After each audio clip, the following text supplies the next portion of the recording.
So mga kaibigan, sa naging laban nga po ng Creamline Cool Smashers at ng Signal HD Spikers, nakita naman natin umabot ito ng set 5. But so far, malakas naman ang starting lineup ng Creamline pero wala sila sa momentum sa naging laban mga kaibigan.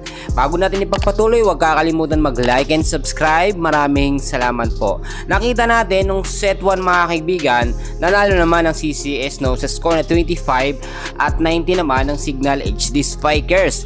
Pagdating naman ng set 2, dito ay lumakas po ang depensa at ofensa ng Signal, Medyo nahirapan dito manalo ang Creamline Cool Smashers, which is dikitan pa nga yung naging score, Nakita naman natin, okay, so far, ang momentum at chemistry ng mga player ng Creamline, yung rotasyon ng CCS, okay naman, nakakapaglaro naman.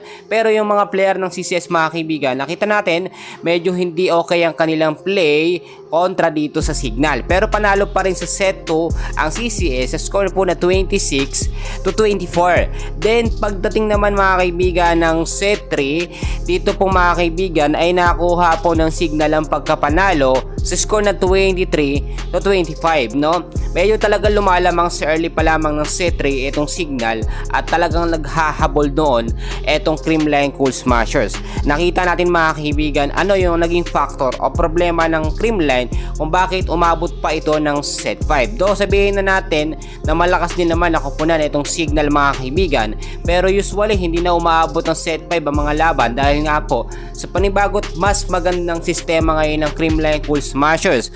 Ang sinasabi kong sistema mga kaibigan ay yung maayos na rotasyon ng mga player. So far nakita natin Kyle Negrito, Pangs Panaga, Michelle Gumabaw, Bey De Leon, si Bernadette Pons, si Gemma Galanza nasa starting lineup. Wala itong si Alyssa Valdez, hindi po siya pinaglaro, wala rin siya sa starters mga kaibigan.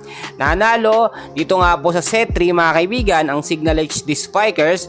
Pagdating ng set 4 nakuha pa rin ng Signal, pero pagdating ng set 5 mga kaibigan dito ay hindi na talaga pinagbigyan ng Creamline Cool Smashers. Pero yung sinasabi natin na muntik-muntikan ng manalo etong Signal sa CCS, talagang nakita natin doon sa set 4 mga kaibigan, yung determinasyon, yung pagkakaroon ng consistent play ito nga pong Signal at sinamantala nila yung mga sunod-sunod po na errors ng Creamline Cool Smashers.